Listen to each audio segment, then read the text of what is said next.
Hello, welcome to the Holy Hour Podcast, the All Cure Podcast, a bi-weekly cure podcast devoted to the cure. I'm Gavin. Thanks so much for joining us in the new year. This is the first episode of 2018, so welcome back, or welcome to the show. And wanted to come out swinging with a real heavy-hitting episode here in 2018, and we got a cool one for you. It was one that I had some ambitions for over the holidays. I was going to travel up north, and with all the big news, if anybody hasn't heard, one of the big news right before the turn of the year was that Tim Pope is going to be directing a Cure documentary, a 40-year anniversary documentary, and a longtime video director for the Cure. Most Cure fans out there are probably pretty familiar with his name, at least, yeah, so we were excited by that and the idea of him taking the reins on this huge documentary, and we figured a good way to kick off a little in that vein is to do a commentary to one of the videos out there. And like, as a lot of Cure fans know, there's been tons of videos released on VHS and such, but only one official videos DVD, and that's the Greatest Hits DVD. And I'm gonna talk through that with a special guest here, and Craig's joining me here. Our friend Craig, welcome back. Hey, how's you guys it going? May remember Craig from episode 16. The stellar episode 16. Yeah, people are still talking about that. That episode. was a hit. That was one that really left a mark on the Cure's legacy. It really was. It's when they hit their stride. Yeah, I think they even stepped it up a notch after that episode. We talked about comics, the Cure comics. So if you're interested in that and overlooked that episode, I highly recommend going back and finding that one. We talked about comics and Cure artwork, maybe. We did. We've ranked them. Some album cover, album covers and such. So welcome back, man. Yeah, it's good thanks to for have having you. me. And and like I was saying, over the holidays, I initially was going to try to get my brother to do this with me. He loves watching videos. We grew up watching videos all the time, and always has something to say while watching videos. But he was under the weather and coughing a lot over the holidays, and not ideal for an audio medium. And we were saying, you know, our good friend Donald also coughs a lot, but for different reasons during episode. Yeah. But Owen was not feeling too good, so we couldn't do that. We had a few backups, and luckily our buddy Craig here is willing to step in. I will talk about a thing. Yeah, and maybe you haven't seen some of these. So, it's possible. I mean, have you seen a lot of Cure videos?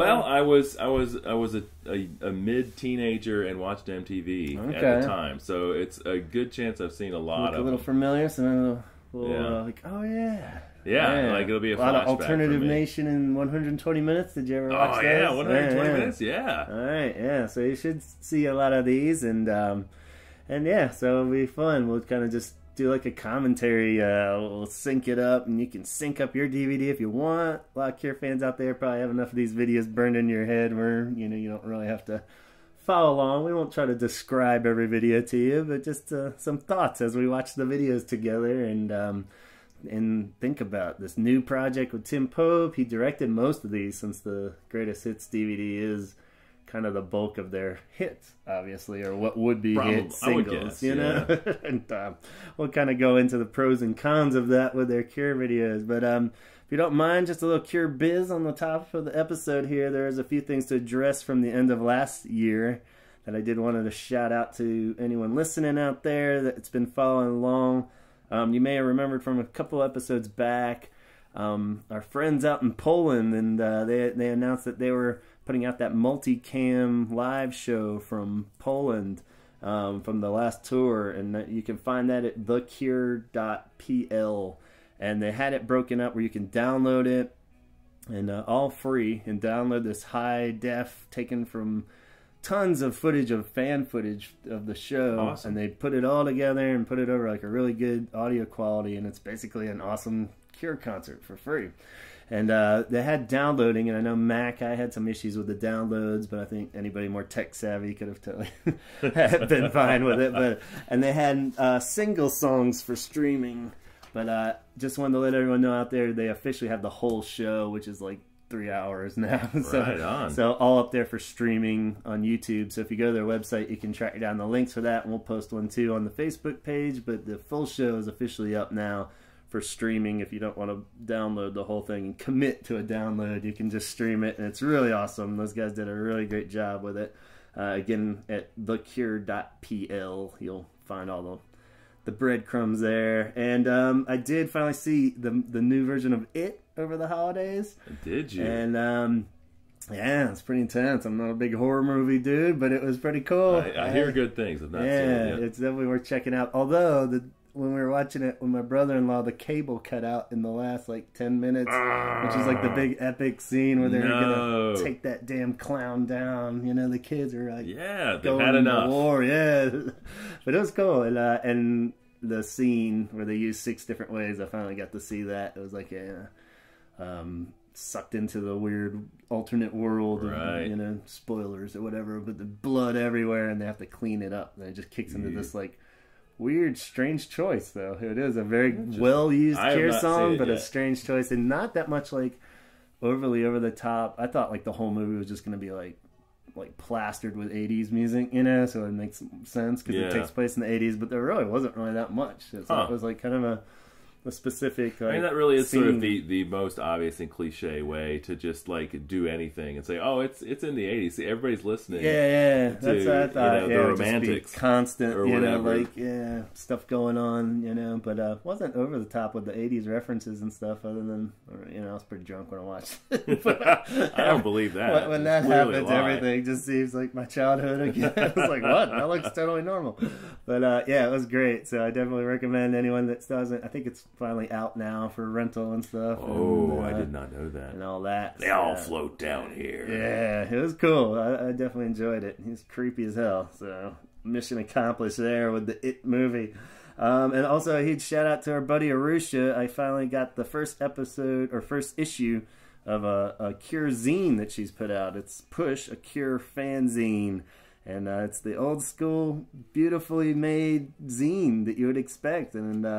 And issue 1 is officially out now, and focused on, like, for the holidays, recipes, lots of sweets that you can make Cure-themed desserts and such that are references, some more, you know, direct references to lyrics and titles and such. And yeah, so cook up some Cure sweets and totally I just sprinkled. dropped it on the floor, sorry. Craig's checking it out right now. This is the sound of it, yeah. And great just layout and artwork, of course. It's well done and put together, and lots of cool just sprinkled in with Cure stories, of course. So, and as you would expect from an Arusha project. So definitely check it out. You can get it also from remixedgifts.com, which used to be mixedupgifts.com that we love to promote here on the show. So go on over to remixedgifts.com, and you can find that Cure zine. Cheap price. Go get it. Go get some other merch to help out with Arusha's documentary film that she's working on too. So all this will go towards that and bring that to a reality. So issue 1, Sugar Girl, is out there. We'll put a link to it as well. And yeah, it'll be fun. Maybe an upcoming episode, me and my son will make one of those desserts together because we love to cook together horribly.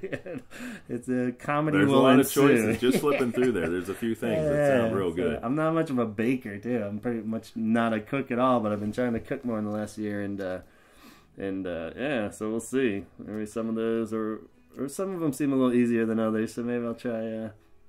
I feel basic. Absolutely positive that you could do one of these, Gavin. Yeah, you can do faith in me. I just had your chili tonight, and it was delicious. Oh, so. Thanks, man. But, that's right. Cool. Well, check those out, and I guess the best thing to do at this point is dive into some videos. Let's do it. If you're ready, we got it queued up. We got the title screen with Lullaby playing, and this is the Greatest Hits DVD. So anybody that wants to sync it up riff track style, we'll give you the heads up. It's on there. Hopefully we're not blasting you out in the background there. But, yeah, it's weird. This is the Greatest Hits. There's some secrets on it. There's some bonus stuff. Comes with acoustic versions of a few of them. But, actually, I'm going to go ahead and tell you that you need to hit the play button right around 5, 4, 3, 2, 1, now. And the first video is the classic song. Jumps right into it. Jumps right into Boys Don't Cry, and an awesome Cure video that I loved from the start. But this is a weird one, like a lot of weird little subtext with these Cure ones. This was one they went back and made in 1986. So this is like the original song came out 79 and didn't have a video. And were there videos so much in 79? Not really. Maybe not in the same way. Yeah, because there is like a promo thing of like them just kind of fake live playing a lot of times. Or maybe they make a Solid Gold appearance. Yeah, so yeah, a lot of those like kind of Top of the Pops type things, and so yeah, their first official video doesn't come to the next album, but so yeah, they didn't really have one for this, and they went back when they put out Standing on the Beach in '86 as like a singles / greatest hits kind of deal, and reissued this song with new vocals. And then they made the video for that in '86. Wow, I like this sort of Red Hands. Yeah, it's and it's a Tim Pope one. So a lot of pretty much all these are going to be Tim Pope from this point. But it's really cool, yeah, because they got kids playing. They got the shadows, the silhouettes of the band in the grown up Cure, yeah. And the original lineup, even though Michael Dempsey wasn't with the band anymore, he came back for this video apparently to do the silhouette, and we got Lowell back on drums, even though he wasn't playing drums with them anymore at that point. And Robert's got bigger hair than he did in '79, so that's how another tip off.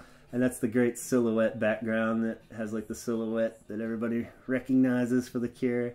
But these kid actors, they're good choices. Whoa, demon eyes. That's nice. Here nice. comes Robert with the red eyes, and I remember too. This was like one of the first actual Cure videos I saw, because the Standing on the Beach VHS had all these on there, and I didn't get that till later. And my grandparents up in New Jersey, they had MTV, and we didn't have MTV as a kid.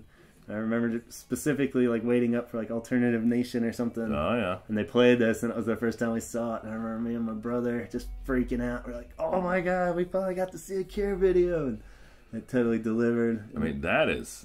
Yeah, it looks great with the red laser eyes. Yeah, it's like that's an arresting image over the top of the kids there. It's like they're possessed or something. And the kids are miming to it pretty good. I always was kind of like, that kid, I could be a better kid, Robert I Smith. could do that, idiot. So I was just jealous, you know. I think Donald felt the same way about the kid playing drums. But yeah, those videos plow by fast when you're talking over them. We're already on a forest. This is the official first Cure video.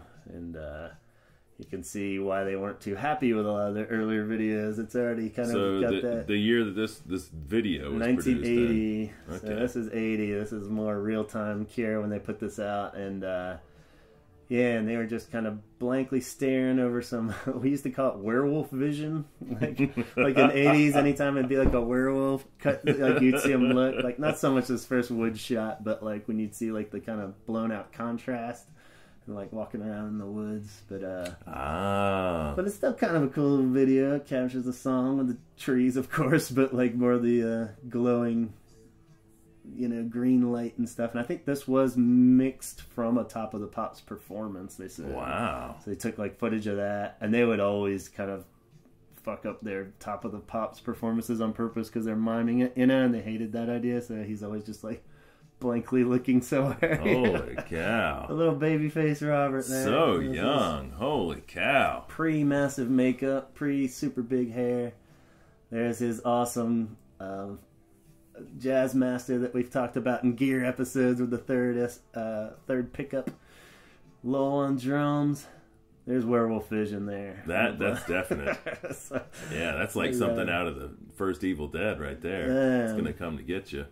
It's pretty cool, but they weren't too happy with a lot of their early videos, and that's kind of why they eventually got Tim Pope, was because they would always say too, like how because they were more kind of the gothier Cure in the first, like, you know, second towards fourth album, I guess. Mm-hmm. And you know, it's weird because you would think they would be cool with that, but they like thought the videos would be like overly moody or sensitive, you know. I mean, there's a few dogs that they cut out on this one. Like the actual tape, that's what I've kind of hinted at before. They put out a VHS, it was like all the singles, and has like Show It Sometimes and Primary and a few of those like songs, and the videos are dreadful. Like they're great. I mean, the Cure fans love them, but yeah, video wise, it's just like them like standing, like hanging garden. They're all like wearing the mask in the garden, and they're just. I mean, I think they're great. I would love to see them. They don't have them on DVD, so like I'm hoping when this new project they'll put those as like at least a bonus thing or something with the documentary. Yeah, because like this is kind of not the best representation on this DVD because it goes like from this one to straight into the Tim Pope ones of Let's Go to Bed, so it skips like all of the Dark Cure era. You know, it's like this is like very, you can like tell this is early on where they were just like, well, what do you do in the video? Like this is before even when people would be like, what do we do in the video? I don't know. Let's have some smoke and a Pegasus. Right. They don't even have that. Nobody cares. They're like, nobody's going to see this. Why don't we care? Yeah, I don't even know what the official breaking year of MTV is. I feel like we've looked that up for our other podcast at one point. But yeah, I don't know. This is literally, they are in a studio with nothing. Yeah. But like 12 One green lights. Yeah. Yeah, 12 green lights. And Robert, if you noticed his big fuzzy thumb while he was playing there, it's because he did jack his thumb up real bad, like right before this when they were on tour fixing a car tire when they were like super whacked out after a show. We've all done that. So you see his big old jacked up thumb in this video. It's really good telling of that in Lowell's book, I believe, but need to reread it again. But Lowell is looking overly serious, even relative to everybody else. Simon's bored out of his mind. I always just thought that was what they were going for, like the robot. I mean, maybe so. Yeah. But, this is super werewolf vision right here. Super blurry. That's like Predator vision. Yeah. I don't know. How do you feel? Do you think it does the song justice? I think so. Like at this point, it's hard to say what you would do. It sort of looks like a storm on Doppler radar. Yeah. So it's maybe it just wraps up there. No, okay. Yeah. I just think it's very obvious that it's early enough that like people are like, well, what do we do in a video? I don't know. We're playing a song. I guess we'll just play a song, put some shit, and it'll be some trees. And it'll be kind of like it's a concert, but not. Yeah, but. And already to the Tim Pope era now. We're into, this came out late 82, but this would be more of the 83 Cure here for Japanese Whispers and such for Let's Go to Bed, where they first branched away from super dark Cure, and Tim Pope kind of went with like the theme of what Robert Smith was doing by writing this super poppy song and doing like an ultra goofy video. And there is some real 80s dancing. Yeah, tons of 80s dancing. At one point, behind the screen where Lowell's dancing on Goofy, he's naked. Not sure I ever pinpointed which scene it is, but he's supposedly naked behind one of the. That was another great tale from his book. But yeah, it's cool because it's like I even debated the idea of doing an episode of like the humor side of the Cure, because it's like there's a kind of the overlooked thing. A lot of people think of them as a super serious band because their music is pretty emotional and serious and heavy, but you could tell that Robert in particular has like a great sense of humor, and like the fact that this like video director Tim Pope really taps into that. This is the first time that any of that really comes to life as a band. Like we get to see that they're more willing to be like goofy in videos than overly serious is kind of funny. Yeah, like this is already like, and this is still like an early video in that there's not a whole lot of like, deep concept, right? But like it's still very clearly a studio. But there's some stuff in it, and they're doing some things instead of like just staring forward and miming the playing of an instrument. Right. Yeah, there's like some kind of mental case, I think is the theme. They're kind of going for their like insane asylum or whatever. He's eating a silver apple with half a jacket on. And he like smashed a couple of eggs together. Yeah. And Lowell's just doing his terrible dancing, but it looks great. God, he looks so young. Yeah, that's the strange parts that you never really get over. I mean, he was technically a baby in this.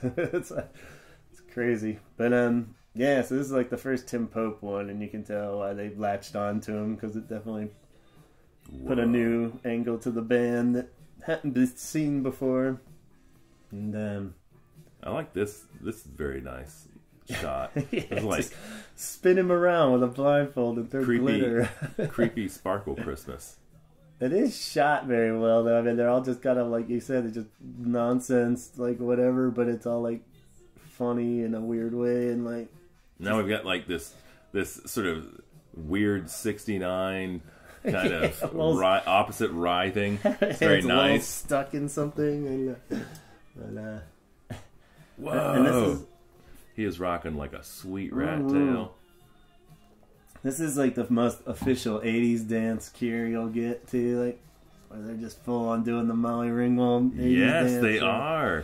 And, I mean, this could, like, if it were not very clearly not a Tears for Fears song, yeah, this could be a Tears for Fears video. For sure. Yeah, and that was like the whole dilemma with this like song, in a sense. Well, not so much dilemma, but Robert Smith just being like, I want to get as far away from the dark stuff, so he just wrote this super poppy song, almost as like a, well, fuck it, let's see what happens kind of deal, and they did it. And then the follow up, The Walk, was kind of always paired with Let's Go to Bed. This one they get a little weirder with, which is cool. This almost feels more like a New Order video or something, but Lowell's now in a weird black dress with some strangely dyed bangs and a baby. They're cut into a sort of animatic of a sort of a baby falling through space. A lot of just, like where they just shot it a billion different times with him wearing different wardrobe and cut each little line. It's cool. It's like nothing amazing, but like it just visually matches the song. Yeah. That's a huge thing. But how do you feel about like a lot of people have dilemmas with videos in general? Like, do you enjoy seeing a video, or like I know a lot of people like don't want to see a video for like a song they really like because it takes the visual out of your own mind, you know? I mean, I have not like sought out watching any new videos in years and years, but at the time that this is going on, I mean, it may be just because it was new or and seemed revolutionary because of that, but like, I can remember, maybe not this specific video, but like watching this stuff and just it, to be able to see sort of someone's interpretation of the song. Can you think of any specific examples of ones where it hurt? Like, where you're like, oh my god, and then you kind of don't like the song as much, like, just based on the... Because it does happen. I mean, I love videos, but I do get the idea and the fear of it, like, hurting, like, a really good song if you just see some really stupid video for it.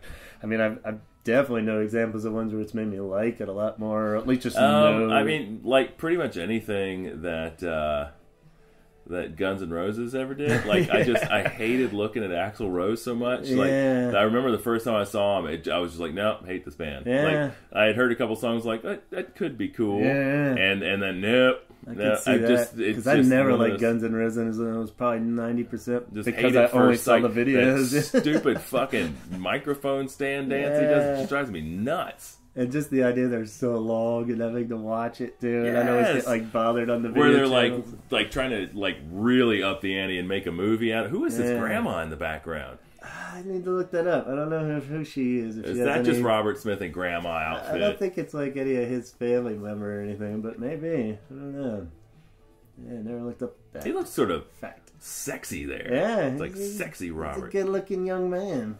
It's probably still a good-looking, almost 60-year-old man. I mean, you know, we should all be so lucky as to look as good. Yeah, if I look like Robert Smith at 60, I'd be happy. But he's not 60 yet, so let's not jump the gun. I mean, let's not.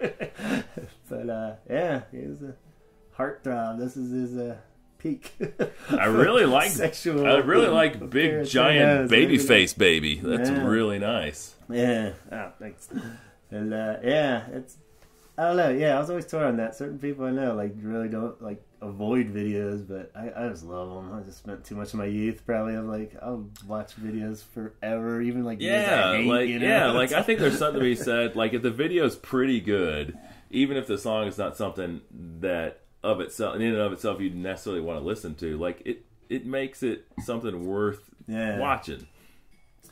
And actually, this might be the first video where I feel like it really was like a Cure home run video. Like as a kid watching this, I always loved the song Love Cats, but as soon as I saw this video I was like, I mean, it's goofy as shit, but like I was just like, they are the coolest band in the world because it's so like I don't know. It's just like it's very just goofy, but in a cool way still. I just thought like this is his ultimate cool hair phase. And I was like, it's not too over the top. It's like the but perfect. It's like, yeah, it's like perfect 80s hair.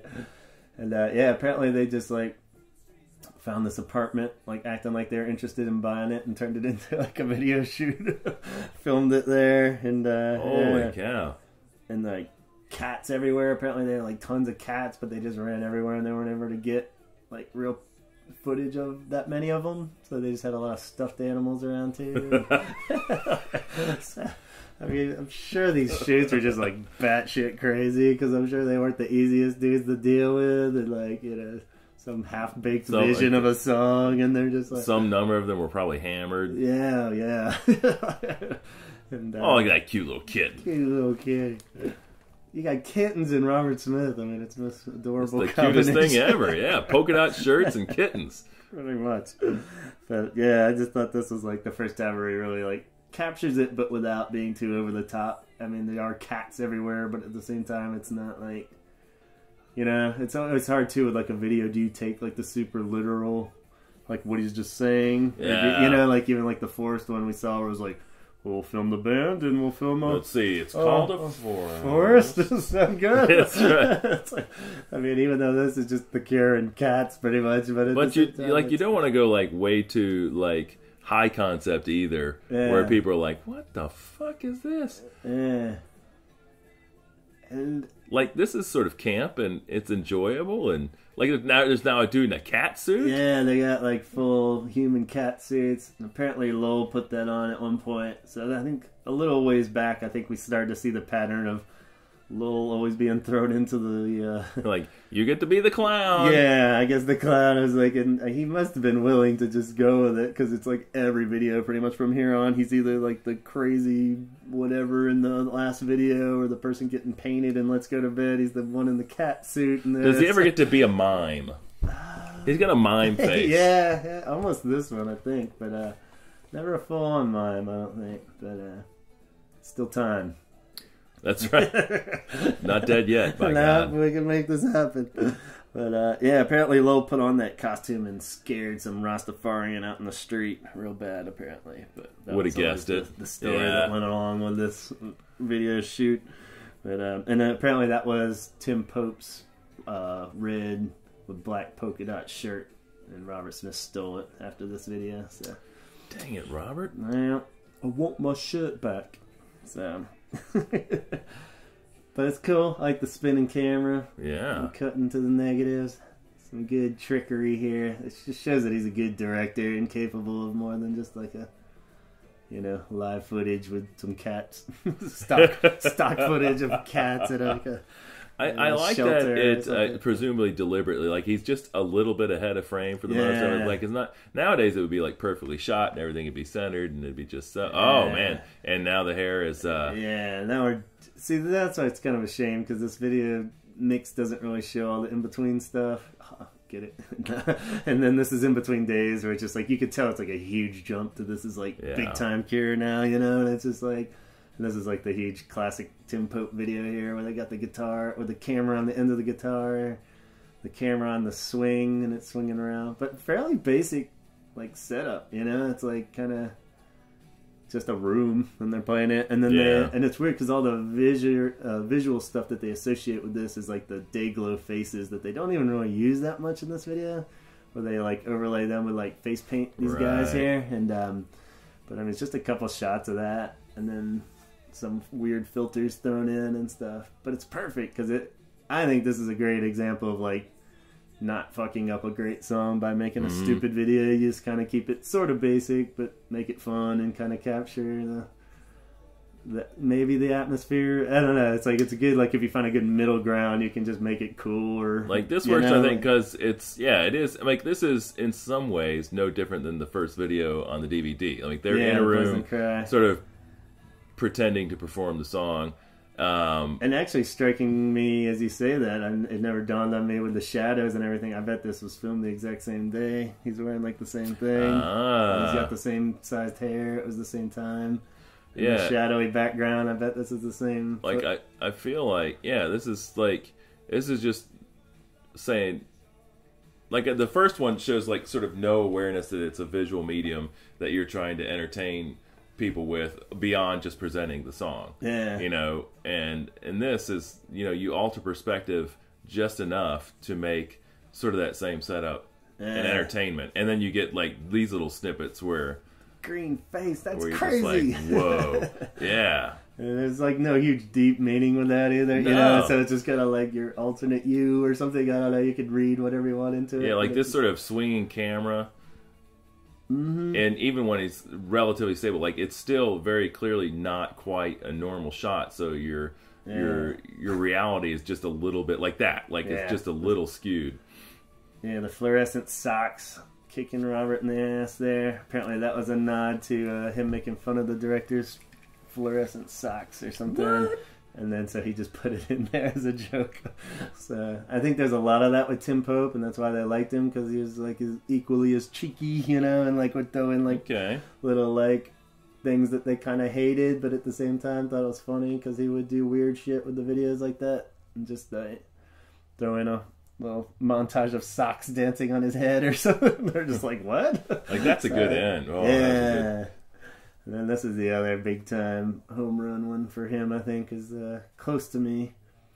And yeah, I think like the stories with that was that, like, I think Robert had, because usually he'd gone on the record of saying he would jot down just ideas of the song and the feel and hand it to the director, and he would like come back with a few, like, well, how about we do this, like, you know, themes or ideas, and not going with the super literal a lot of times, but like this one apparently he wrote down something like, it's, you know, the song's about like a claustrophobic feeling of, you know, just feeling like you're claustrophobic, like you're stuck in a wardrobe or something, and he's like, all right, and on the day of shit, like literally, like kind of by doing the weird literal, you know, like not just doing the forced literal, but like taking Robert's weird interpretation and doing the literal of that is pretty awesome. So there they are, stuck in the wardrobe and playing tiny alternate instruments like the comb for the guitar, or the keyboard, I guess, and they got little finger puppets that are also supposed to double as like voodoo dolls.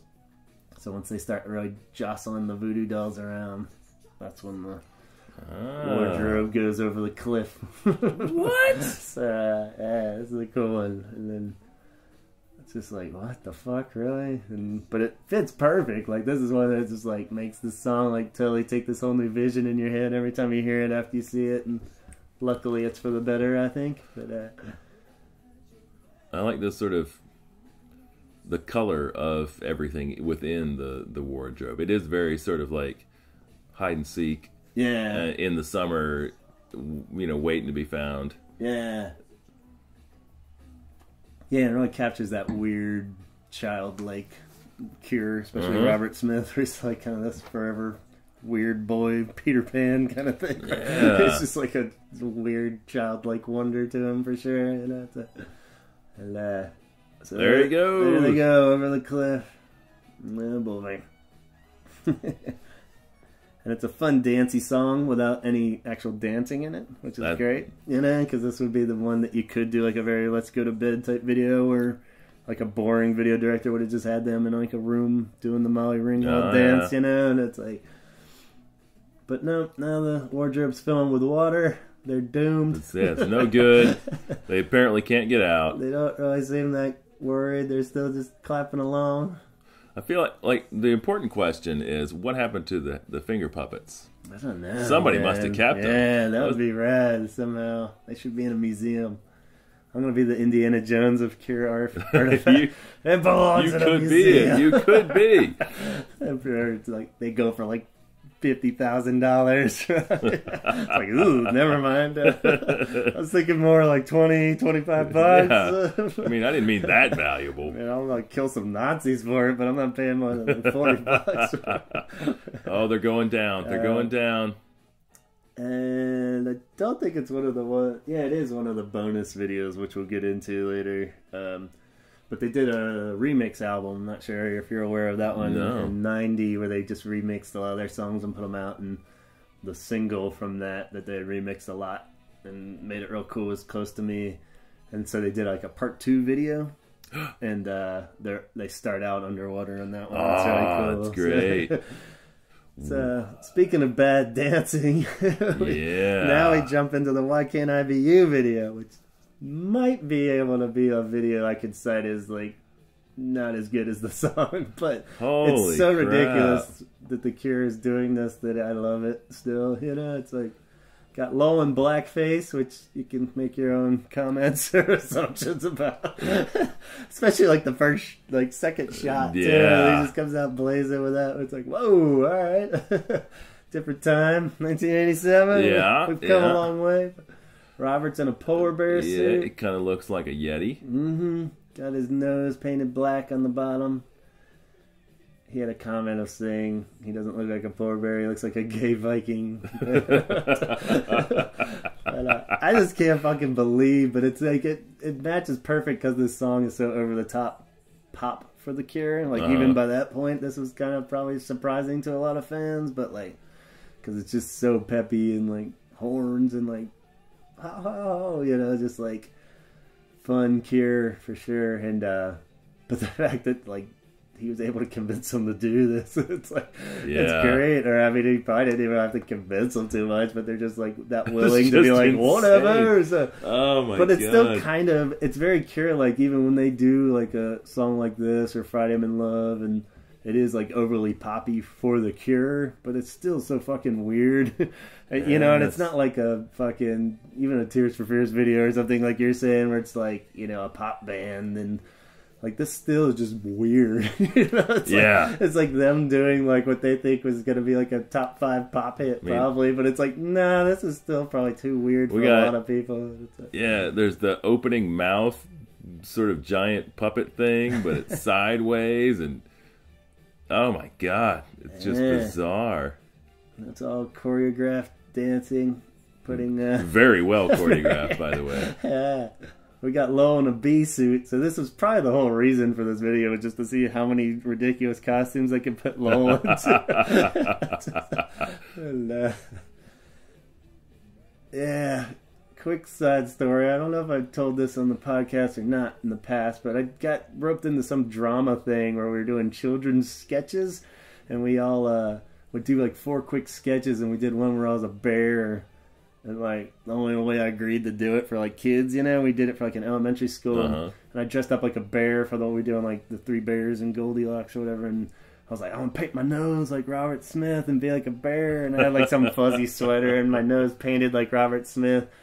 And of course, like a dipshit that I am, we did that one first, and I forgot to wipe off my nose. So like the next sketch, I was like Prince Charming or something, and with the nose, with a shitty old brown nose. So, of course, nobody like told me, or I didn't catch that they were telling me until the thing was over. But I was like, so every time I see his nose in this, I think of that moment. But luckily, the kids weren't too picky; they didn't care. But yeah, that's quite a video, huh? Yes.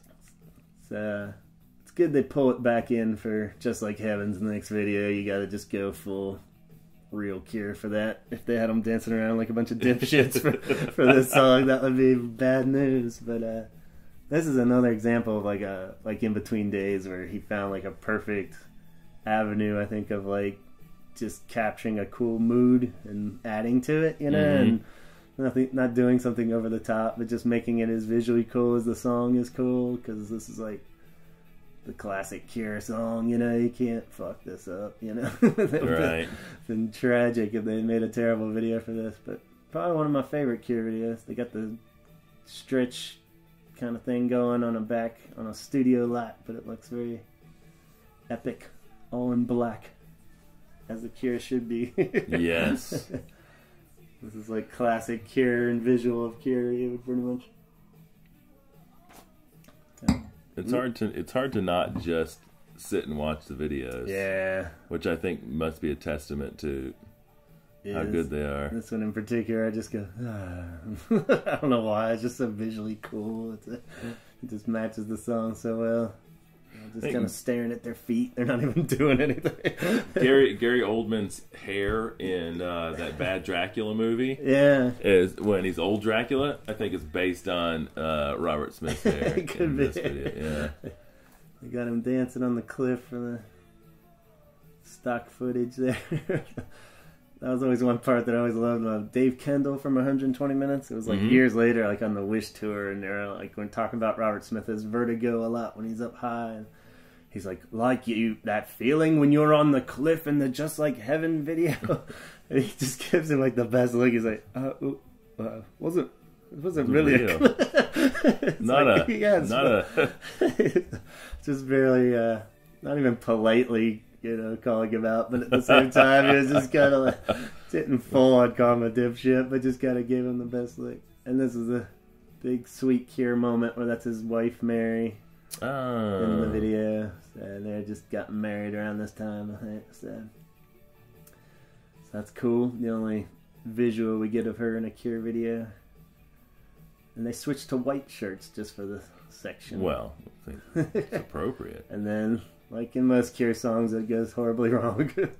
He wakes up in the grass. He's like, no! Oh.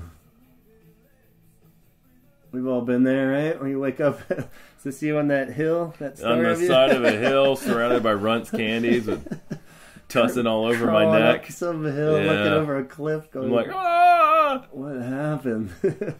How did I wake up saran wrapped to 3 other people holding a pool ball? I got some good plastic rocks that are going to fall over the cliff here.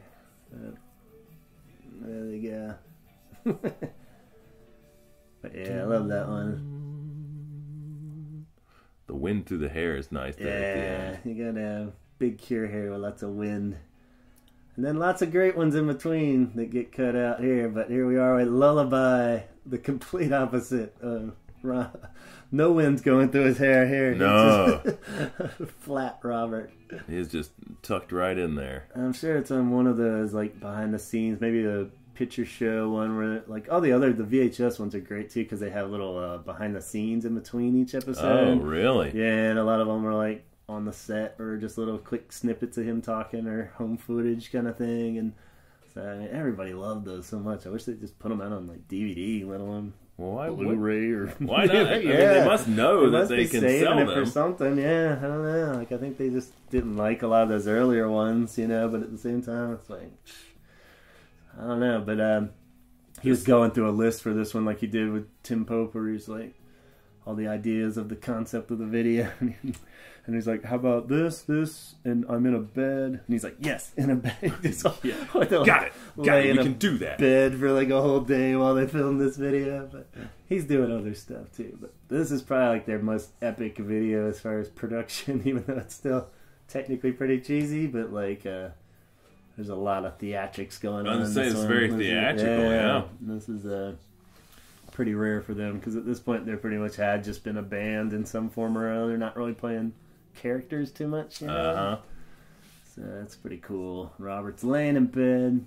He plays the victim and the whatever you want to call the evil Spider-Man in the corner. Yeah, it's coming up. There he is. Whoa, his evil self sort of looks like Johnny Depp as Sweeney Todd. Yeah, well, yeah. There's a lot of weird Tim Burton crossover at this point. Like when I was doing the episode on this, I looked it up. I think it was post Beetlejuice, pre Edward Scissorhands. Okay. So that kind of because just something with the stripes of the pajamas too, and the way he did it looks very Beetlejuice almost. And I love the cobwebs on the. That's a good shot. Yeah, it's all sweaty and shit too, and they really zoom in. But it's weird because it is cool. Like a lot of people, we hashed this out all through the Lullaby song episode, but of just the idea of like. The song of like how literal do you take it? Is a giant spider really eating him, or is it like his addictions, or like everybody's like whatever your self-destructive side is coming to get you in the middle of the night kind of thing. And yeah, to me it just is sort of nightmare phobia. Yeah, waking dream. And the camera going straight into his mouth is good. The one shot I'm not thrilled with, but given it was 1989. He's getting pulled into what is supposed to be a furry spider, maybe. But he's basically possibly pulling himself into a giant vagina or something. Yeah. I don't know what's it's going on. Very sexy. Yeah, but then they yet ominous. Yeah, and then they make up for it with this awesome good, shit of him. And definitely some cool character stuff, which apparently the band hated, but having to play these like dead toy soldier kind of roles because I'm sure he would be a little more down with doing the theatrics in the band. They're like, do I really? They're like, you get to lie in a bed and have creepy hands and makeup and shit. He's like, I gotta put on this stupid outfit. You get to look like a little dead drummer boy come back to. So, but yeah, all the arms coming out, multiple arms coming out of Robert in bed, and his eyes like roll up in his head. Yeah, he's starting to look all claymation and like a good special effects from the 80s for sure. But yeah, I remember seeing this and being like, oh man, this is gonna be too weird for people. This was supposed to be the big follow-up to Love Song. Their biggest hit in England, though, I discovered. I didn't realize really? that. Yeah, even bigger than Friday I'm in Love and Love Song here. I mean, we just launched into. I don't know. I would say, as a non-serious fan, that it's probably a better song than the other two. Yeah. So. Yeah, I mean, it's definitely more. Maybe not this one. The English like, are just more cultured, Gavin. I guess so. Turns out. After all these years. All along, I thought us Americans really had it there, but maybe they know better. But Love Song, I think this is what I think of when somebody says Cure video. Yeah. This is the one that instantly pops into my head. Yeah, this was all over the place. 1989 into 90.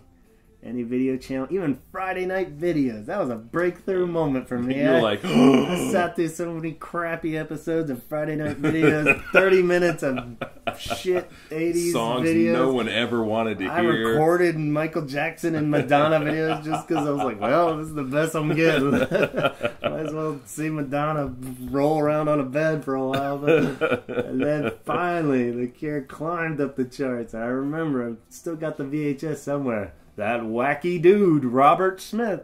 Strange hand pinching, I have to... yeah. I wonder if that was a reference to the Kids in the Hall. I'm pinching your head. You don't even know it. Yeah, that would be awesome if it was. But even that, like, how serious is this video? And they still can throw in, like, a little funny thing like that. Yeah. Like, I feel like that's the only time, like, humor comes through with The Cure. Like, if aside from interviews and seeing them live is, like, in the videos a little bit, you know, you don't really get too many funny songs from The Cure. Yeah. so, they're real cut up. Yeah.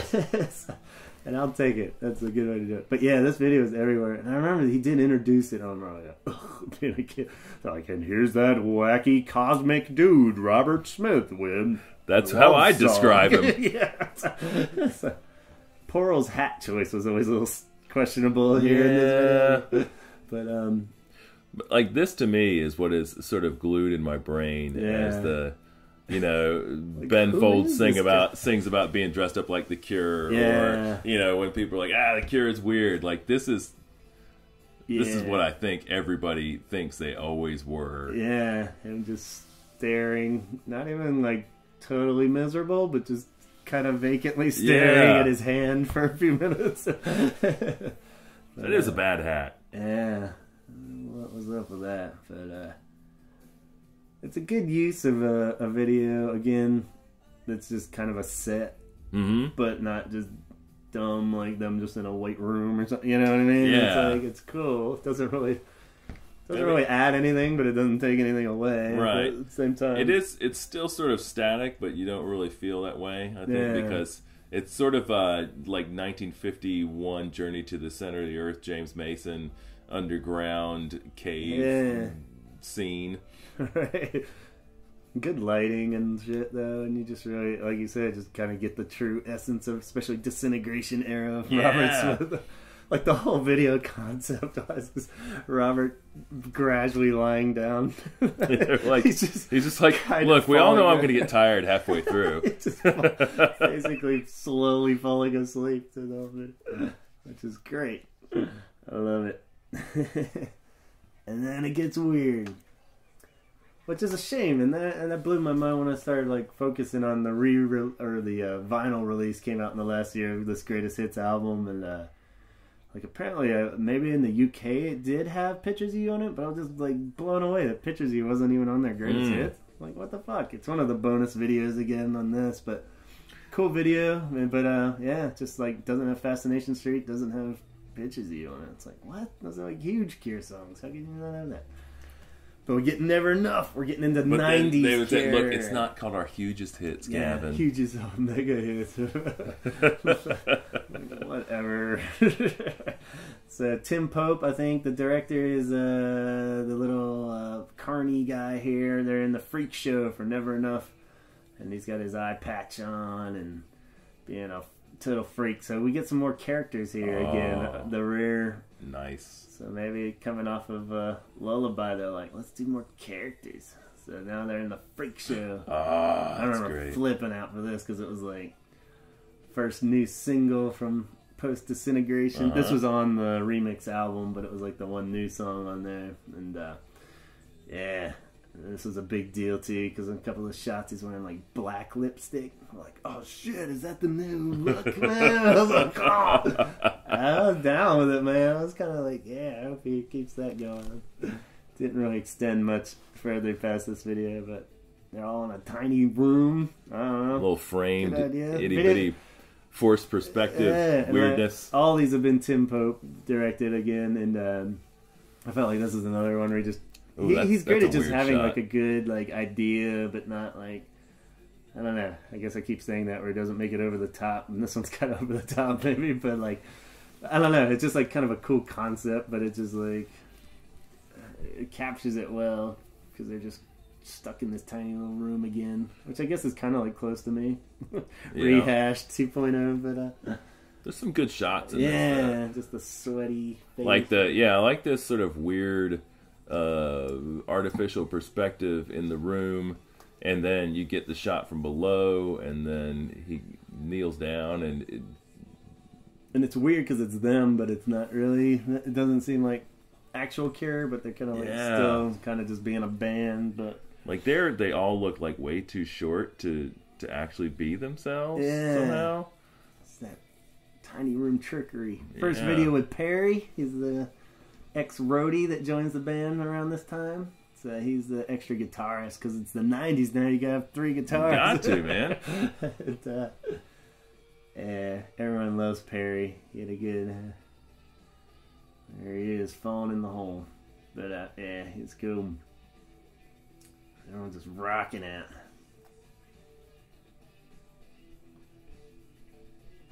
It's a good one.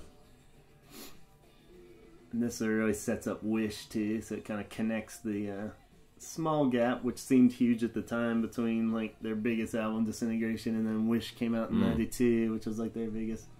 And '92 mainstream. It's a good year. Yeah, good year. It was good run of era of music. Nirvana, right? People like the Nirvana back. Turns out they're gonna make it, I think. Those kids are gonna make a good run at it. Yeah. What do you think of Robert as the fat lady? Is that him also as the Wolfman? I'm not sure. Who's on the Wolfman. I like the fat lady legs. Yeah. And I like the Wolfman face. Yeah. They're very nice. Cool. I feel like this could have come off as like super cheesy, and it doesn't. It's still got a good dark edge to it. Yeah. Even though they're kind of goofing around. Like that looks real weird, like it's animatronic. Yeah. Yeah, it's weird because it's like a freak show, but it still kind of feels more like a roadside attraction, like not like an actual legit freak show, but like something you would pay like $5 in New Orleans to just walk into some dumbass museum or whatever. Yeah. And there's parts of it that seem sort of opium den like. Yeah. He's got this weird twitch thing he's doing into the light. I'm not sure how they would come up with that, but it works. I just love the idea that somebody, whether it's him or somebody else, they're just like, look, here's what you're going to be kneeling under the light. Yeah, like whoever brings it up, it's got to feel like a little, ooh, is this going to work? And then everyone else in the room was like, yes! Yeah. It's like, all right, let's give it a go. Got a good track record. And to this point, Tim Pope is golden. All the ones we're not seeing, too, are like fucking great Tim Pope videos. And then Wish rolls along. This is the first time we start to notice some cracks in the relationship with him and Tim Pope. I think the video director, I remember this is the big lead-off single from Wish, High. And I think it's a cool video. It really... Some golden haze. Yeah. it's very 90s already, where it's just contrast blown out, but it kind of matches the whole like heavenly glow kind of thing going on. But they're on some weird ship thing. Oh, they are. It sort of looks like a teapot made out of bones. Yeah, kind of fit in the mold of Tim Pope's, where he just puts them in a cool location and shoots it well. Don't really have to do much on top of that. He's just kind of crawling around and looking at stuff. But and then the part that apparently pissed off Robert Smith was they put him on a kite at some point and reel him up pretty high. That's where he got talking about the vertigo stuff, and he's like, I think Tim Pope just likes making me as uncomfortable as possible, and I'm starting to get old. He's like, apparently wasn't happy around that era.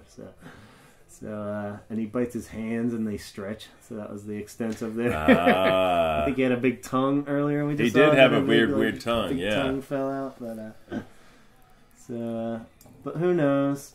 And apparently they're good again. So I'm glad all the bad bridges never officially got burnt or whatever. But you know, sometimes you just gotta take a break when you're working with people artistically. You can't. Especially when you're talking about people who have like really sort of strong ideas and visions. Yeah. Like if it's me, I'd just be like, okay. Yeah, I mean that's tough. Like with these people and like with their rise, and you know, because if you think about it, '82 was the first Tim Pope one.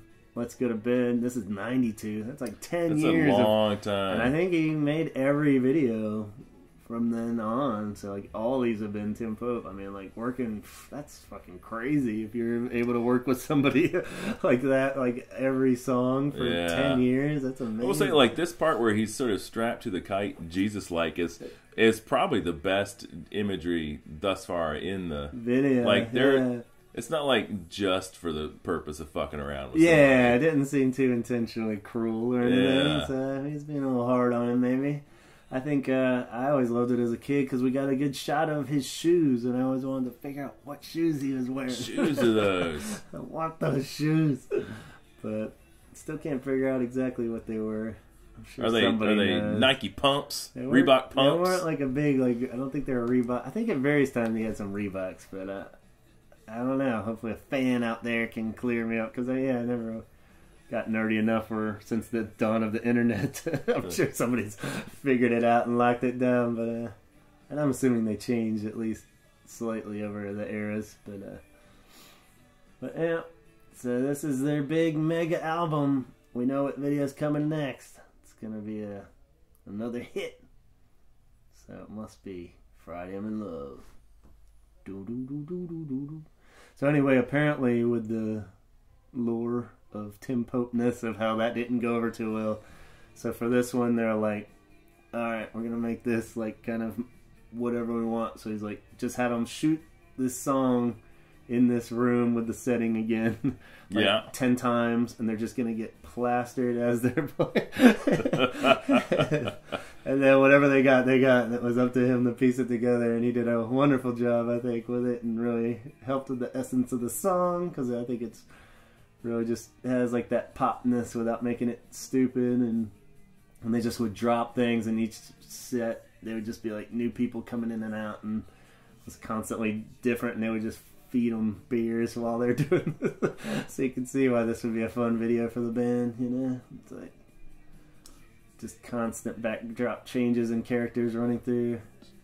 Tim Pope's one of these guys too. Maybe that guy with the sun. I'm not sure which one he is. But so he got some more points again after this one. I think he won him over, but hard to tell if it's an amazing video, but I feel like it captures the song well, and in that great Cure fashion, or even their big like pop song that you hear in Ingles in the grocery store and such, you know. Still not super stupid or anything, you know, like if they had made like a video where he's like walking down the street with a chick or something, you know, like it would just been like so dumb, which every like pop song would have been pretty much at this time, you know. It's like, so I mean, he's still a weirdo, and it's definitely the weirdness of the Cure comes through.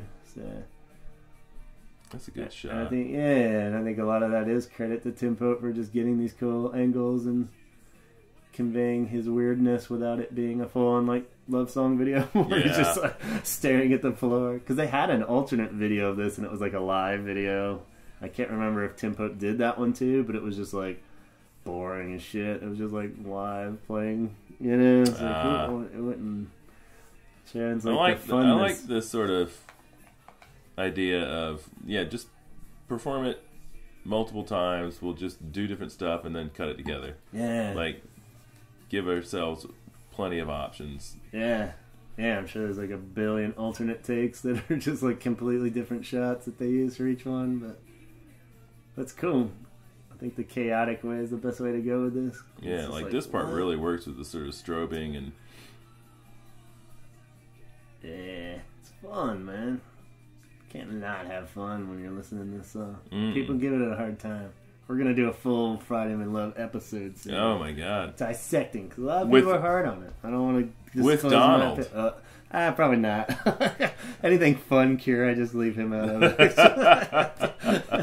Hopefully, I think people have caught on to that pattern.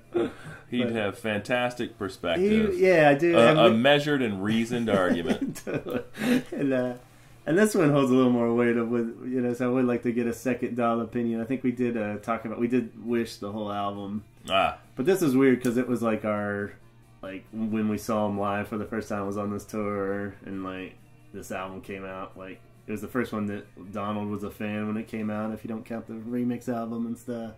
So I mean, it was like a big deal, this album, that we loved it. So he's got a lot of internal demons for the love and hate of pop Cure. There's conflict. And then see, like, this is another weird jump, because now it goes into an album that was like 5 years later almost at this point, I guess, and because they cut out like Letter to Elise. They had I guess like falling out again with Tim Pope, and they had like a college student do a video for Letter to Elise, and like, the 13th, which isn't on here. It was a super weird video and cool. But then this is Mint Car, the other big pop hit from like an album 5 years later. And again, it's kind of the same feel as Friday I'm in Love, where they go with like chaotic stuff, but it's more of and this is the non-Tim Pope one. I think I directed. I love this video though. A lot of people, again, because it's a poppy song, have like issues with this song, but I think it's great. And I love like the concept of him in costumes. It's like, just put Robert in any like historical context. I think it's great. I think they should have just done it a little more coherently, where you don't really like see him traveling through time or anything. It just kind of hops around. Like now he's 20s Robert, I guess, and he was sort of like Egyptian Robert. Egyptian Robert with cowboys and. So I mean, I think it's like you could have done like just like him through the album, through the eras in like chronological order. Might have been a little better. I think. I don't know. Maybe it doesn't really matter, but I don't like that it's cut with like behind the scenes stuff where you see the sets and stuff. So now he's like Beatnik Robert, which is cool. But yeah, I always like this video. He's got his glasses on and such. But yeah, let me find that director's name. Where's he at? I was so used to just saying Tim Pope for everything, but we should probably give him credit. Richard Heslop. It looks very Hesloppy. You think it's very a little Hesloppy? Yeah. I mean, I didn't want to really go out on a limb, but I was pretty sure. Yeah, it's just sort of a mod scene here, and yeah, this one probably looks like more work and money went into it than like Friday I'm in Love. You could tell they were just having fun. Like this one probably wasn't as fun for the band, like, but it looks like they're having fun, at times. And oh man, there's like a samurai coming in. Yeah, the Shogun is coming in. He's chasing the lady. He just walks off the set. Now he's like World War One, maybe World War One. Robert. Ooh. Owen picked apart their badges or something. He figured it out, but somehow they're on the trains. Robert looks a little demonic in this one somehow. Yeah, a little crazy. This is his big sexy shot. Big sexy 90s Robert shot. During the bridge. Right, baby. I love the bridge of this song though. Just like really cool breakaway. But they zoom in on his eyes. He's got his hockey jerseys on. This is his hockey jersey face. I don't know like, if you're familiar with that. There's like this whole tour for Wild Midswigs. He just wore whatever city they're playing hockey jersey. Really? Yeah. Really Is weird. he a fan of hockey or just big shirts? He loves big shirts for sure, but which is funny because I never really made the Kevin Smith connection because it was all around that time. It was very like all my heroes were wearing hockey jerseys for some reason. But yeah, I don't know. That was a strange Because it's just like the last thing you would expect to see Robert Smith in is a sports jersey of weird. any type, you know? And then Tim Pope comes back. This is the one-off single Wrong Number for the Galore singles / greatest hits kind of deal. So I guess they are cool again. And he's like, all right, Robert, we're going to... And that was supposedly a kind of a nod to the In Between Days video with the socks kicking him. He's hitting him again with like fluorescent laser bolts or some shit. Sperm. Yeah. Another one. All these later ones, like all the Cure fans are hit and miss. A lot of them have issues with a lot of these songs. Like this is another one. A lot of people hate this song and video. And a lot of people love it. I think it's cool. I think it's a cool song and just a very 90s. This is maybe singing into a snake? Yeah. I mean, what's not to like? Doesn't this feel very 90s video though? Like watching... Yeah. Oh. I mean, it's no Spin Doctors. But it's cool. Yeah. As far as 90s go. True. It was 97. I did jot that down. Oh, wow. That's a little later, though. I would have guessed like 94-ish. Yeah. I think. So, I like the psychedelic earthworm. Yeah. I like the kicking around of fluorescent colors and like looks like a insulation there, but it's just some kind of like dirt or something. I don't know, some kind of powdery weird shit. But so how old is Robert here? Oh, let's see. Jeez. 40? Yeah. He turned 30 in Disintegration, so that was 89. 40 in Blood Flowers, and that was 2000, so this is, like 37. So, 37, 38. Whoa, that's good. I like that. So late 30s. Yeah. Late 30s. Younger than us. Yeah. It's so weird. That's, and how old were you when this song was out? Let's see. It should be easy. I was born in 77. 20. I was 20. Right? 77, 87, 87, 97. Yeah. Yeah. Not even legal Not drinking even age. legal Gavin. I might have had a beer when I was Maybe one. started around this era. 97. Yeah. Watching Mr. Show in the basement with Donald, drinking some natty lights. Yum. This was I think I graduated to Rolling Rocks at this point. So. You classed it up. Yeah. This is some like UK celebrity kind of ish dude, I think. This wackadoo guy with the crazy eyebrows. And the sweet suit. I haven't quite looked him up. Oh, and apparently in some place you see a guy... Oh no, maybe he's not in the video, but Guy Ritchie helped. Like he was just like a production guy. What? Famous director Guy Ritchie helped out. This Tim is where Pope. he just got his start here. Yeah, and he gets all psychedelic here with these little This shit's real weird. sperm heads or something. That's crazy. Oh, and the Mystery Science Theater. Mystery Science You Theater think planet. That's gotta be it, right? It looks like it for sure. Yeah.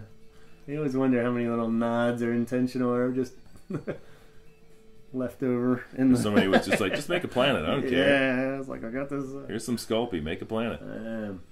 And this was recorded in the same session of what we talked about in the Orgasmo podcast, where we talked about Craig and I, if you haven't caught on, do another podcast if anybody is so inclined and enthralled by our conversation skills. And it's not nearly so as specific in its focus. But it's a little all over the place, but we talked about all kinds of stuff, and we did have an episode where Orgasmo came up, and this song apparently was recorded with Reeves and Jason Cooper, the drummer, at the same time they did A Sign from God, and that's why Reeves plays guitar on this song, which is kind of weird and leads me to think that the rest of the Cure didn't actually even play on this song.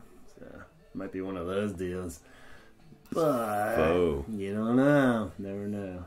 Robert's real good about giving everybody credit and just being a good guy. So Robert, not afraid of snakes.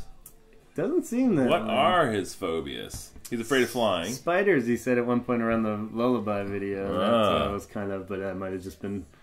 It might have just been the giant reason. fake vagina. Yeah, that would make anybody afraid of spiders. That video. Yeah. But that and flying and I guess heights. Yeah, would fit in with that and.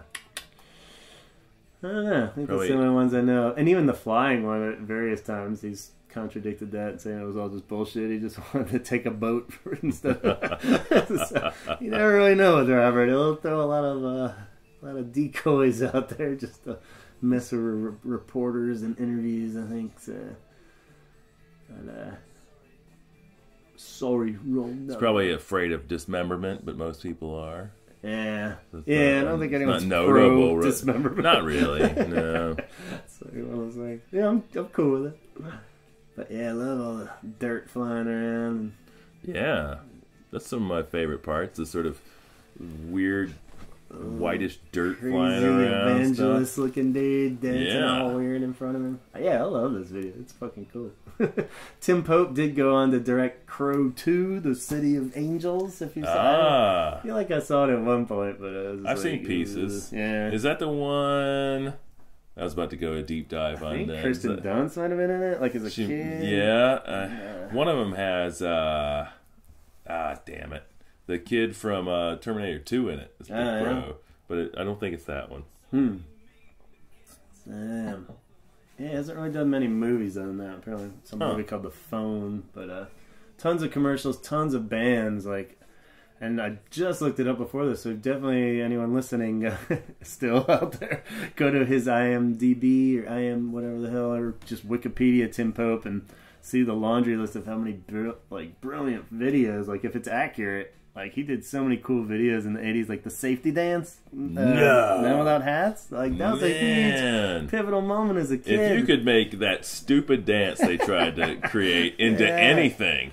The whole Ren Fair theme and Yeah, shit. Like, it's I always a crazy video. I always thought that band like really dressed like that because as a kid, and it probably was just like a one-off video, like where they put them in that. But maybe they were like. I mean, in retrospect, I think maybe I thought so too. Yeah, I don't know. I've never seen any live footage. They didn't really have a follow-up. Yeah, so I don't know, but I love that fucking video, and I always pretended to be the little person dancing around my brother when that song would come on. And I'd be like, "Ha my little man," dancing around and stuff. Love it. And he did all those like cool psychedelic furs ones, like "Ghosting You" and "Heaven." Man. I did not know Heaven's that. the one with the rain, where it's basically just they're just spraying them with a hose while they're singing it. But still it's a cool great. video. Yeah. It's like, so he's got a lot of really good ones, and another non-Tim Pope one again now, so I don't know if they had another falling out or just had other shit going on, but cut here. At this point in the Cure, we're just getting, like, stuff they're putting on. Oh, actually, we're to the tail end, yeah. Cut here was the new song that they put on the Greatest Hits. 2 new songs. And I love this song. This one's the most underrated, cool Cure song for later years, I feel like. It's, like, just a really rad song. The video pretty much sucks, I kind of feel like. It's not great. It's almost there. The band looks cool, and I like that it's just this weird, like, rotating linear kind of deal going on. But like they're in a lineup. It just seems very like. This is the first one where he looks very sort of like I'm older, Robert. Yeah, now. And he is, so it's fine. But yeah, it's post 40. This is like our age now. Yeah, it's a little. Except for we look way younger. It's probably. It's like, he still looks way cooler than I'll ever. Fuck, damn it! Even at 60, he'll look cooler than But yeah, I just love this song. It's just such a cool, like, old school kind of style Cure song. Like, where it has like this kind of New Order-y riffs and shit too in there. Yeah, just a sweet song too. I found out later it was like about a dude that they like grew up with that had died, and that just made it kind of cool. Like it's kind of like masked in like a breakup song. Like, it works great as a breakup song too. But like, this dude Billy McKenzie from The Associates, he committed suicide in '97, and this came out around like 2001, maybe 2000. Not sure when this came out, but post 2000. Yeah, just cool. I love it. It's great. Mature Cure, later era. Richard Anthony directed this one. So Tim Pope did do another one actually from Gone, was from Wild Mood Swings, so that was one that didn't get cited in this. So, I don't know. They're probably still on good terms at this point. They just did different stuff, you know? Yeah. This feels very like 2000s, actually. I never thought I would actually say that out loud, but I think there was a specific video feel of like 2000s. Yeah. You know? It feels very Arcade Fire, Bright Eyes, you know, like all the shit that you could have moved on from, but it's like, videos are weird around this era because they've almost come full circle at this point where nobody was watching them. Like MTV was pretty much giving up on videos at this point. I think there's like that faint window of like classic VH1 or something that was still like actually playing videos. And this is a weird one that they tack onto the greatest hits. A lot of people have a lot of issues with this song and video, but it shouldn't be on their greatest hits. But like, fuck it, it was another new Cure song, so I'm all for it. But they just tack it on. It's like this weird song they did. Remember Republica by any chance? Yes. Yeah, they had a couple cool songs. My brother liked them a lot, and it's just like this weird song where she sings half of it with him, and it's a very un-Cure song, but it's kind of cool though. I never really love it, but it's like,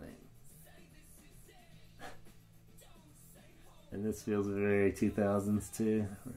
It's just, it's like, weird that they'd be like, yeah, we'll do a song with you. Sure, let's do it. Exactly. I think this is very like where they're at now, where they're just like, and even like the whole concept of just say yes. It's like, yeah, whatever. Fine. Which is cool because you think like a band like this would get to that point where they think everything's so guarded and they have to like keep this, you know, prestigious legacy, and they're even doing the old Top of the Pops trick where they're switching around instruments, like the drummer's playing the guitar and the guitar, you know, just totally fucking off in the video here and like doing whatever, you know, which is cool. You know, you get to just see Robert goofing it up. Oh, goofy Robert. This is the shit that drives Donald crazy, but he's like, my precious Robert shouldn't be having fun. Why would you do that? No offense, Donald, but you know, you agree. You're a lovely gentleman, Donald. He's never made it this far into an episode he's not in, so it's good. I think we're safe. But yeah, it's definitely like a very B-side-ish song, you know? Like, it should have just been a B-side to that last song that I love, I think. But I could see, like, if you're like a real long-time hardcore fan, yeah, like, this video would be off-putting. Like, she's sort of annoying. Yeah. Her presence doesn't seem to be really necessary. Yeah, there's some, like, you know, dare I say, Spice Girls residue floating around or something. Yeah. I don't know. It just seems like Britpop's kind of run out, and this is like, I don't know. She isn't, and I liked Republica and all, but I could see how it would be interpreted that way, you know? Like, somebody that didn't know would just kind of see this and be like, what's this chick, like, just hanging all over Robert She's just, Smith? like, in the background of everything. Yeah, and people are very protective of Robert Smith, it seems, just from the Cure community that I've seen online. I don't believe that. A lot of people feel like, fuck her, why does she get to not Robert hang around Robert? So yeah, I think there's a lot of that. Kind of, I wrote down in notes wise, kind of dumb song, kind of dumb video, but it's fun. Yeah. So, and it is cool. I mean, at this point, they've been doing it for what in this video, like 30 years. Yeah. So you know, I mean, fuck, let them. Yeah, I mean, I would way rather this than where people have gotten sort of set in their ways and very protective of whatever their image is and what they're supposed to be. After 30 years, and it's all very precious and, you know, pretentious and, you know, like, I don't want to see that. And that idea of, like, and this came out before their official last couple albums, so there were a few videos that came out after this. But, I mean, I'd much rather just have them putting stuff out than, like, in the last, since they put out that last album, it's been 10 years since they've officially released anything, and that kills me more, you know? It's not that I want them to put out any garbage, but I'm like, you know, it's like the old Lou Reed quote I've said a billion times. There's like, my shit is other people's diamonds. Yeah. I feel that way about like, the Cure, and I think most people are. So even the crappiest Cure song I'd rather listen to on most given days than like 90% of people's best I mean, songs. it's like playing the lottery, right? So like if you don't play at all, you have zero chance of winning. You don't have much better chance if you do play. Yeah. But like if the Cure is putting out anything at all, you have a significantly greater chance of a new good Cure song than if they're not. Yeah, so I'd rather them just be cranking it out still. You know? But you know, they reserve the right to just sit back and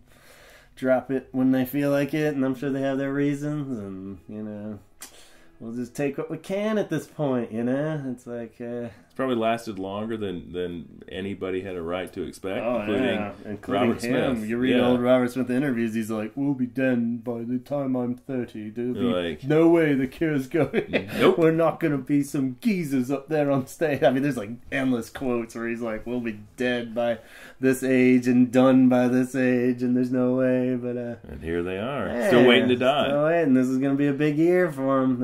They got one big show coming up in July. It's like the only show announced this year for their 40th anniversary. Yeah. They're going to do more, though. I'm sure they'll announce at least something that I won't be able to go to, and I'll feel miserable. You're like, and then this documentary is cool, but I think there'll be more stuff they're going to leak out for this year. I think everybody's kind of realized, because that tour did so good, where everybody's pumped again, and they sound great, so why not? But so we're at the end of this DVD. If you've made it to this far in the journey, there's more. If you want to keep rolling, we're gonna wrap it up here, but just to let you know, I mean, you'd be completely in the dark, but if somehow you don't have this already, it might be worth buying. But and I feel like I looked it up, and on even Wikipedia they have this code now, so it's not so secretive. But apparently, for whatever reason, they felt that they needed to put some bonus. Maybe it was just that of super that era. Secret, yeah. Some Easter eggs. Yeah, like I think whatever they're called. The age of hidden tracks was done by this point, I think. But maybe around this time, it was cool to put out stuff on DVDs that you didn't know, and you have to That's like. right. You got to really be a fan. You literally do have to hit down, right on certain songs, and you get bonus videos on this. So if somehow. And it just bugs me because there's some of my favorite videos that should be in there, kind of going back to what I was saying. But if you highlight the walk and then you do the down right, you'll get the video for Caterpillar, which is an amazing video. Not the most blowing away video, but like that's a beautiful song and great. It's good stuff. And then if you highlight Close to Me and do up, you'll get the alternate mixed up version that we were talking about of Close to Me, where they're underwater. Great shot video, a little higher production, where it's like they do a good shaky cam to make it look like they're underwater. Nice. And that was the Robert Smith I dressed up as for Halloween, actually, with the big white shirt with the flowers, and So I have almost seen that video. Yeah, pretty much. I pretty much nailed it. You did. You embodied him. And if you highlight, what was it? Friday I'm in Love, and go down on that, you get pictures of you. And that's a fucking brilliant song and video that should have been on this. The video is pretty much, like, again, fitting the mold of, like, my favorite Cure songs where they don't screw it up. They're just standing in the snow singing pictures of you. And, do you remember that one, by the way? I do, actually, that was a big VH1. It is sort of like, I don't really want to have to figure out the shit that I have to do to see. Like, it's the greatest. It should just be on there. Just be on there, man. Yeah. Like, I don't know. Maybe I just don't. Maybe I'm just not a fun person. Like, I don't want the extra thrill of figuring it out. I just want it to be. Yeah, maybe that was a thing at the time, but I don't know. It's on there, so you should check it out if you have it, of course, for some reason. And then, of course, there's the acoustic hits, which is in its entirety on the CD. You get the whole thing. They just did all the songs acoustic and like really well done acoustic, not just them schlepping it up Starbucks style. It's like really cool worked up versions, and Boris even comes back and plays some percussion on them, and they just have a few selections from it. It's not the whole thing on the videos, but that's kind of cool, and you even get to see Boris playing that again, so he's back for that. And yeah, they work real good, and that was also the huge record store release day this last year. Was you get the whole vinyl of the acoustic ones, which is pretty cool. Yeah. So yeah, that's where we're at, and we gotta look forward to Tim Pope's documentary. Hopefully, we'll get all these videos, and we'll get Who knows maybe what secret tidbits he has here and there. That's the cool thing about what he's been teasing on Twitter, is that he's got like boxes full of Robert Smith's home videos, and he says endless, never before seen shit. What? So as much as I even want to see those old rehashed videos of my butt. Yeah, just like Robert hanging out in his robe, or drinking some tea or something. I don't know. Who knows? Sky's the limit. But I'm sure it'll be great, and hopefully it'll come out before, like, December 30th of next year. Hopefully. Seems like he hasn't even started on it, which makes me a little worried. I'm like, God, was he just gonna like crank this thing out in the next 6 months or something? But he's an experienced, yeah, guy. if anybody knows how to do it. But I don't know. It seems like if you're gonna put something out about their 40th anniversary, it would be this year, right? I mean, yeah. So it seems like there's a bit of a time crunch. Like you might want to try and hit a certain mark, which in the is year, good. right? Probably with Cure stuff is that you do have to put the deadline on it. It seems to be the problem with like, we've got this idea, we're gonna put out 6 albums. For a while there he was like cranking out all these ideas. He would, like, Robert would even post like, we're gonna put out the alternate version of the last album, then we're gonna put out a whole tour film, and everyone's just like, fuck yeah, all right. Like none of it's come out. It's like everyone's just like, what the fuck, man? You can't just like directly say that shit. It'd be like one thing if like a tour manager was saying it or something, but it's like directly from Robert Smith saying he has all this cool shit, and we're like, let's see it, man. Make it happen. But we'll let you guys go. We're at about the 1.5 hour mark, so this is the holy 1.5 hours. And, It is. But maybe we'll get you back to do the other videos sometime. That would be fun. great. Yeah, I hope enjoyed it wasn't it. too painful. It was not. I've not seen some of those in many, many, many years. So Cool. Well, if you ever want to borrow it without us talking over the whole thing, we didn't really get to watch it. But that's what we do. Oh no! I just kicked over a bottle of wine on the carpet. I'm gonna have to white go. carpet. So I'll see you guys soon, and talk hard. bye.